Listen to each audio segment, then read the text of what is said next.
yourself. You know, we got a new exclusive one-on-one interview here today. I'm a big believer personally that sports and sports culture can teach you about life and can teach you about life lessons. Today, I think we have a perfect example of that with hard work, dedication, good faith, and perseverance. And there's no better representation of that than who I'm with to my right, and that's Osasu Osaghae.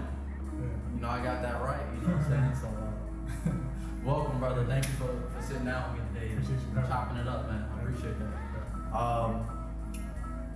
Of course, that name is Nigerian. That's a Nigerian background. Yeah. And you come from Nigerian parents. I know you were born in America, but first generation. Talk to me about, you know, growing up in a Nigerian household and how that had an effect, I guess, on your scope on sports in a sense. So growing up in a Nigerian household, it's a little different than, I guess, like the custom, like what people are accustomed to in America. First and foremost, like, we don't really play basketball as much. That's not like a big sport in Nigeria. The big focus is soccer. So growing up, I played soccer. I only started switching over to basketball, maybe I want to say when I was like 15. And I only did it because I was tall. You know, there's not a lot of people like me in Nigeria anyway. But yeah, it's just like completely different cultures. You know, it's kind of like an old school, like a throwback traditional type of culture, where America is more about advancing and open-minded, and not necessarily say that they're closed-minded, but they're just kind of, you know, traditional in a sense. And so did pops or did mom, did they push you to play soccer, or did they like you playing soccer in that sense? They pushed me to play soccer at first, then they switched over to the 360 and forced me to play basketball. Okay, I understand that. And now your name, it has a deep meaning behind it. Could you explain maybe the meaning of your name? Yeah, it means God leads me. That's the full name. I mean, a lot of them just call me Osasu, but that's like the full, you know, document, legal government. Exactly. Osasu Osaghae. And then your last name?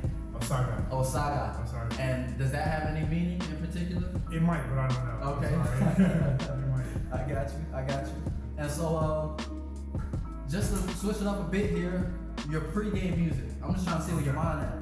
Your pregame music, are you going with like some whiz kid, like some Nigerian shit, or are you going like some American tip? It depends on the game, but I'm more of like I like hype. I need to get hype for the moment. So I like raw music, like Future, Lil Baby, stuff like that. Gotcha. You need something to get you kind of pumped and going ready. Maybe after the game, I'm listening to African music. Okay. Cool it down a little bit. Exactly. I feel that.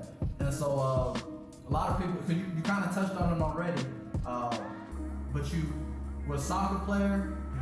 When did you kind of realize you were maybe too tall to play soccer?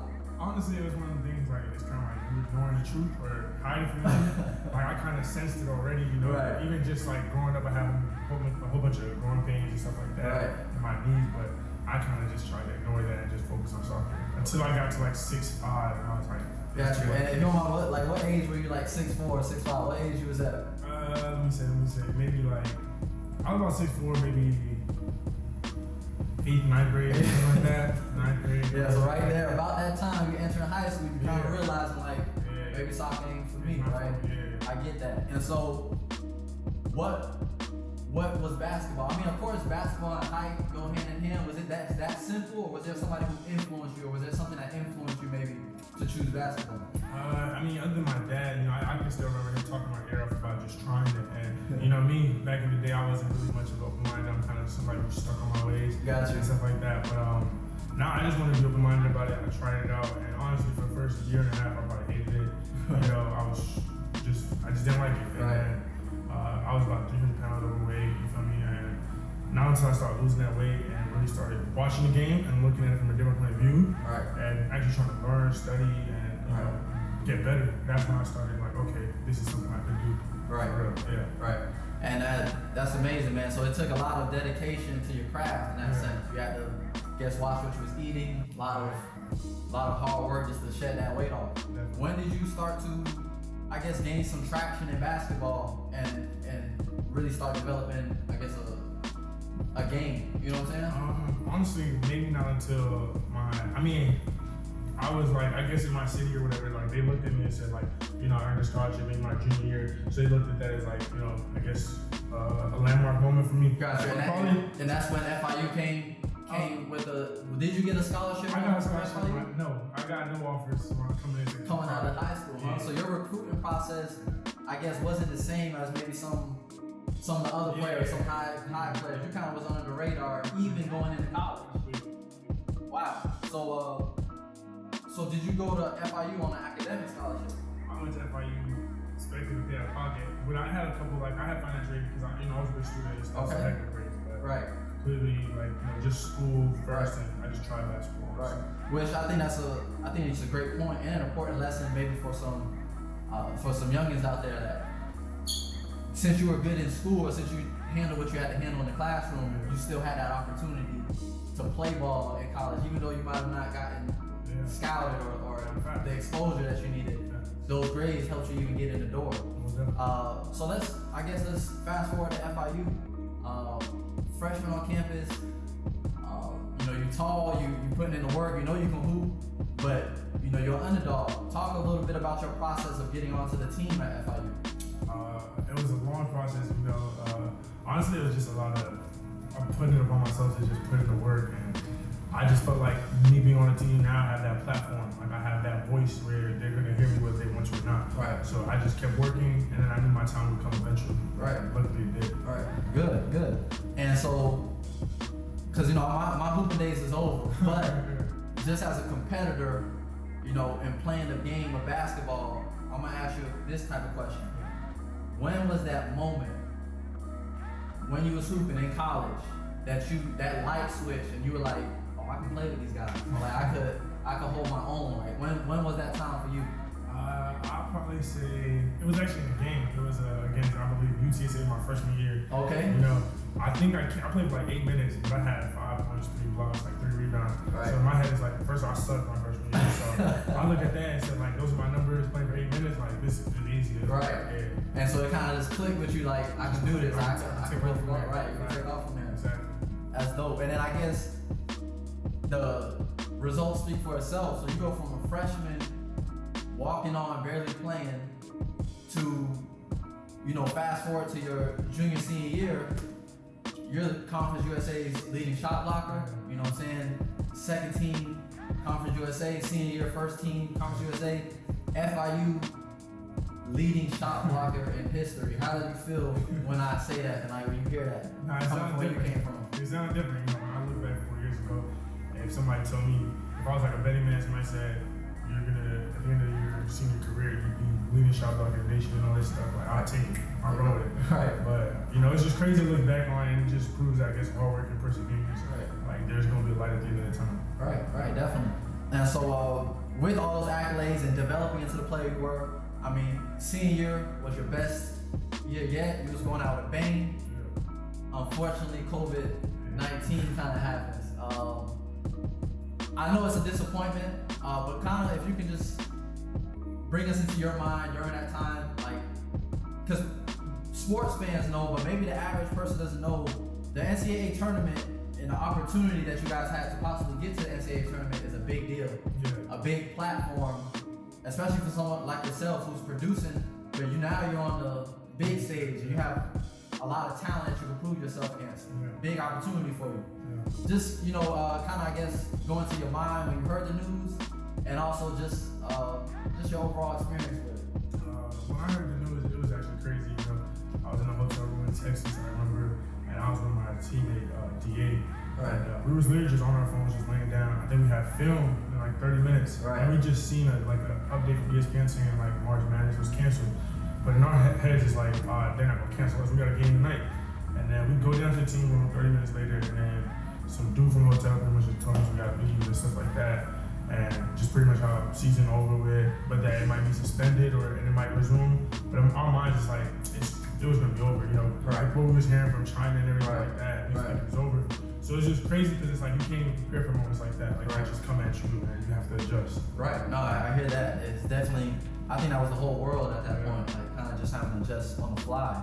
Now was the staff, were they kind of notifying you guys?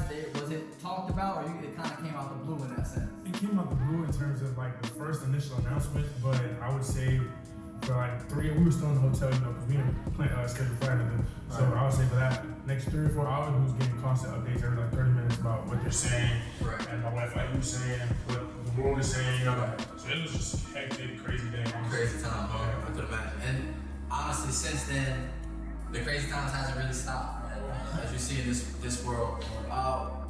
One thing I find interesting is that in 2020, athletes are using their platform, their social media pages, their voice to kind of, speak and shed light on maybe some injustices that happen in our country. How do you feel about not in particular with certain situations, but how do you feel about athletes using their platform and using their voice for change and advocating for their rights in a sense? I think it's great. Honestly, I'm all for it. I feel like the people who have, for example, like less followers or less of a following and stuff like that, it's harder for them to reach out and make their voice known. And sometimes their voices are what you need to hear. So if you have an athlete who has a bigger platform, who has a bigger fan base, and people want like eyes on them, I feel like it's great that they could say something and the world listens and the world follows behind them. Right. And do you find that, I guess, in your opinion, do you think that's a personal responsibility? Or do you take it like personal, or do you think it's something that you gotta kind of choose to do? I mean, I think it's hard to take it personal because at the end of the day, that is that person's decision and desire. But I do kind of find it maybe insensitive to a situation if the world is going through something crazy and there's a transitional phase, for you to be, I guess, oblivious to that and just kind of move on with your life like nothing's happening.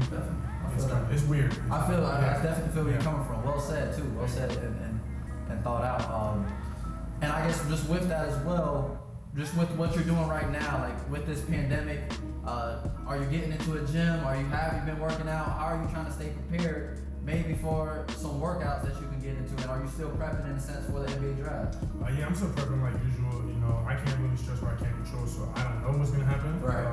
But in terms of working out, I've been working out, lifting on the court for like the past 2 months, honestly. Like even when COVID-19 was at a higher state than it is right now. I just kind of stick to that routine, try to stay as healthy as I can. I hear that. Here we go.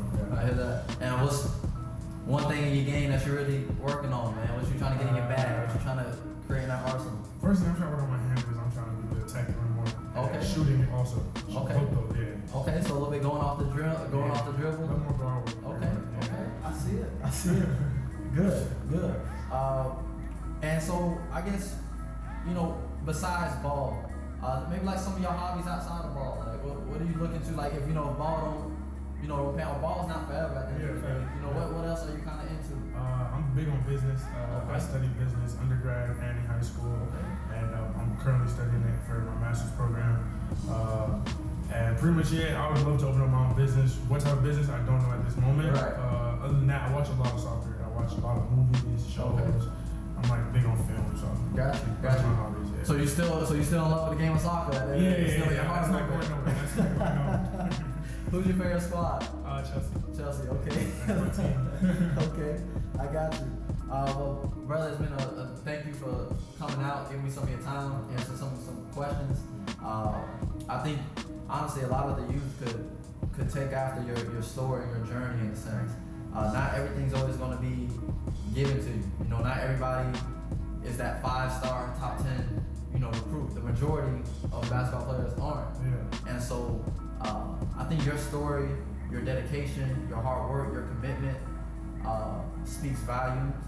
And I think, even if ball don't work out, just what you showed, I think whatever you decide to do, you're gonna be all right, brother. Thank you, brother. We can get that one-on-one anytime. Oh yeah, most definitely. Same word. Hey, thank you guys. Hope you enjoyed that content. Facing the culture, we here. Have a good one. We're gonna be in contact, bro. For sure. Stay right here, man. I'll stay right. Exactly. Just let me know. Exactly, bro. All right.